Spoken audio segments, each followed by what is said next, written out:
Hello friends, स्वागत है आपका एक बार फिर से अपने यूट्यूब चैनल नॉलेज में। राजस्थान सरकार द्वारा एक ऑर्डर जारी किया गया है कि गेस्ट फैकल्टी के रूप में आपको विद्या संबल योजना के अंतर्गत जो भी विद्यालय हैं उसमें रिक्त पद हैं वहाँ पे आपको लगाया जा सकता है। मेरिट के आधार पर, परसेंटेज बेस के आधार पर क्या प्रोसेस रहने वाली है, कितना मानदेय आपको मिलने वाला है, वो आज हम पूरी बात करेंगे। इसकी क्या प्रक्रिया रहेगी, आपको कौन कौन से यहाँ पे डॉक्यूमेंट देने हैं, आवेदन किस प्रकार करना है। तो सबसे पहले हम बात करते हैं कि कितना पैसा मिलने वाला है इस प्रोसेस में। जो थर्ड ग्रेड के टीचर्स हैं कक्षा 1 से 8 तक के लिए, उनको 300 रुपये प्रति घंटा मानदेय दिया जाएगा। अधिकतम मासिक मानदेय 21,000 रुपये। ये इस चीज़ को समझिए आप। थर्ड ग्रेड से मतलब ये है कि अगर आप थर्ड ग्रेड की पात्रता रखते हैं तो आपको थर्ड ग्रेड का मानदेय दिया जाएगा सिलेक्शन होने पे। अगर आप सेकंड ग्रेड की रखते हैं तो सेकंड ग्रेड वाला, फर्स्ट ग्रेड की रखते हैं तो फर्स्ट ग्रेड वाला। अब ग्रेड सेकंड के लिए कक्षा 9 से 10 आती है यहाँ पे। जो बीएसटीसी वाले हैं उनके लिए लेवल थर्ड ग्रेड वाला ही रहेगा। अब बीएड वालों के लिए सेकंड ग्रेड, उसके अपर लेवल वालों के लिए फर्स्ट ग्रेड, ऐसे होता जाएगा।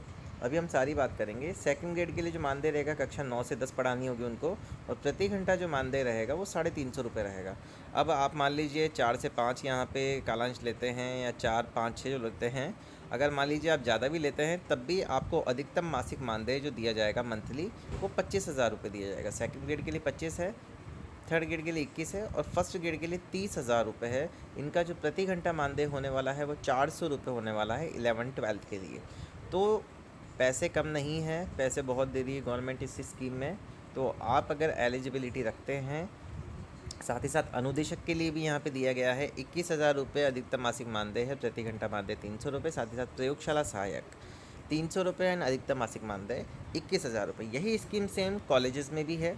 कॉलेज में जो सहायक आचार्य की पोस्ट होती है उसमें प्रति घंटा मानदेय 800 रुपये के हिसाब से अधिकतम आपको 45,000 रुपये दिया जाएगा। सह आचार्य के लिए आप आवेदन करते हैं तो 1,000 रुपये मानदेय के हिसाब से अधिकतम मासिक मानदेय 52,000 रुपये। इतना गवर्नमेंट एम्प्लॉय को भी नहीं मिलता है जो इस स्कीम में दिया जा रहा है। आचार्य में आपको 1,200 रुपये प्रति घंटा मानदेय, अधिकतम मासिक मानदेय आपका 60,000 रुपये रहेगा। तो ये घंटे के हिसाब से रहेगा, जितने काल वो पीरियड्स आपको दिए जा रहे हैं उतने पीरियड आपको पढ़ाने होंगे, तभी आपको पूरे मानदेय का भुगतान होगा। अगर आप एब्सेंट रहते हैं, कम यहाँ पे उपस्थिति देते हैं, कम पढ़ाते हैं, तो उसके अकॉर्डिंग आपका वेतन काटा जाएगा सिलेक्शन होने के उपरांत। और सबसे क्लियर बात मैं आपको यहाँ पे बता दूँ, ये जो विज्ञप्ति जारी की जा रही है ये रिक्त पदों पे जारी की जा रही है। अगर विद्यालय में रिक्त पद है ही नहीं तो आप इस विद्यालय में आवेदन कर ही नहीं पाएंगे। जिस विद्यालय में रिक्त पद होगा उसी विद्यालय में आप आवेदन कर पाएंगे। आपको रिक्त पदों का विवरण कैसे देखना है, इसका डिटेल वीडियो मैंने बनाया है। वीडियो की लिंक मैंने डिस्क्रिप्शन में दे दिया है, आप उसमें देख लीजिएगा। अब यहाँ पे हम देखेंगे, बात करते हैं। फर्स्ट जो पॉइंट आता है कि रिक्त पद अगर बाद में भर गया, जैसे आपकी ज्वाइनिंग हो गई, ठीक है, इस पोस्ट के लिए, मतलब पोस्ट के लिए मतलब गेस्ट फैकल्टी के रूप में आपकी ज्वाइनिंग हो गई। अब 3-4 महीने बाद उस पद पर कोई परमानेंट टीचर आ गया तो फिर आपको हटा दिया जाएगा। ये ध्यान रखने वाली बात है जो मैंने पहले आपको क्लियर कर दी। अब जो ऑर्डर आया है उसके बारे में हम पहले बात कर लेते हैं। ये राजस्थान सरकार कार्यालय मुख्य सचिव द्वारा ऑर्डर जारी किया गया है कि विद्यालयों में शैक्षणिक गुणवत्ता सुनिश्चित करने के लिए विद्या संबल योजना के प्रभावी क्रियान्वयन के संबंध में राज्य सरकार द्वारा विद्यालयों में शैक्षणिक व्यवस्था को सुदृढ़ करने के लिए और विद्यार्थियों को गुणवत्तापूर्ण शैक्षिक सहयोग उपलब्ध कराने के उद्देश्य से विद्या संबल योजना के अंतर्गत दिशा निर्देश जारी किए गए हैं। परिपत्र में निर्धारित प्रावधानों के अनुरूप योजना का समयबद्ध एवं प्रभावी क्रियान्वयन इस शैक्षणिक सत्र के लिए सुनिश्चित किया जाना है। मतलब जो ये शैक्षणिक सत्र चल रहा है अभी, उसमें ही यहाँ पे क्रियान्वयन किया जाना है। आपके ज़िले में विद्या संबल योजना का क्रियान्वयन संदर्भित परिपत्र में निर्धारित पात्रता, चयन प्रक्रिया, आवश्यकता के आकलन, मानदेय, कार्यदायित्व, अभिलेख संधारण एवं अन्य शर्तों के अनुसार पूर्ण पारदर्शिता के साथ किया जाएगा। किसी भी स्तर पर निर्धारित प्रक्रिया से विचलन न हो, योजना का लाभ वास्तविक शैक्षणिक आवश्यकता वाले विद्यार्थियों एवं विद्यार्थियों तक समय पर पहुंचाना किया जाएगा। मतलब ये जो स्कीम रहने वाली है इसमें पूरी तरह से पारदर्शिता रहेगी। इसमें कोई जैक वैक नहीं लगने वाली है कि मेरा पहले आ जाए मेरा बाद में आ जाए। जो नियमानुसार प्रक्रिया रहेगी उसी के अकॉर्डिंग आपकी मेरिट निर्धारित की जाएगी। अब इसको स्क्रॉल करेंगे तो हम यहाँ पे देखेंगे ये 30 मार्च 2021 का लेटर है। इसके नीचे वाला ये जो अभी लेटेस्ट निकला है आप देख सकते हैं 18 अगस्त 2026 का है। ये लेटर सभी जिला कलेक्टर राजस्थान को जारी किया गया।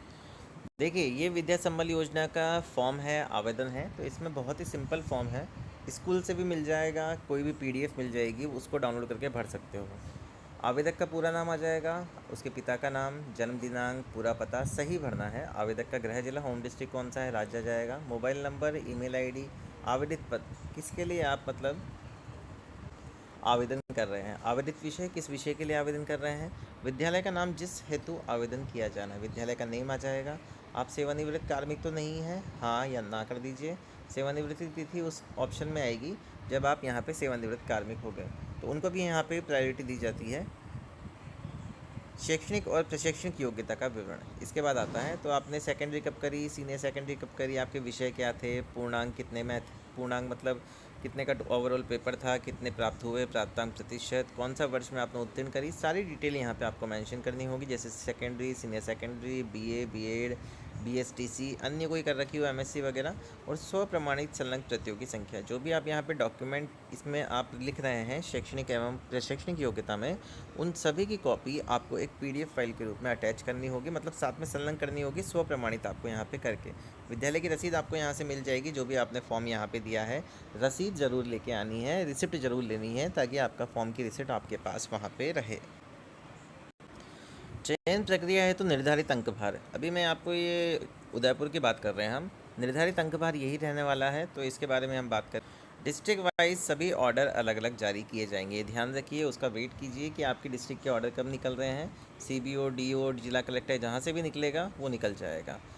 और इसकी जो चयन प्रक्रिया या आवेदन की प्रक्रिया रहेगी, आपको स्कूल में जमा करना, आप स्कूल में जाके पता कर सकते हैं। वैसे लास्ट टाइम स्कूल में ही जमा हुए थे विद्या संबल के फॉर्म, और बाद में वो फॉरवर्ड हुए थे, और मेरिट का निर्धारण भी वहीं से किया गया। तो चयन प्रक्रिया है तो निर्धारित अंक भार जो रहेगा, लेवल फर्स्ट के लिए अब हम बात करेंगे शैक्षणिक योग्यता और प्रशिक्षण की योग्यता।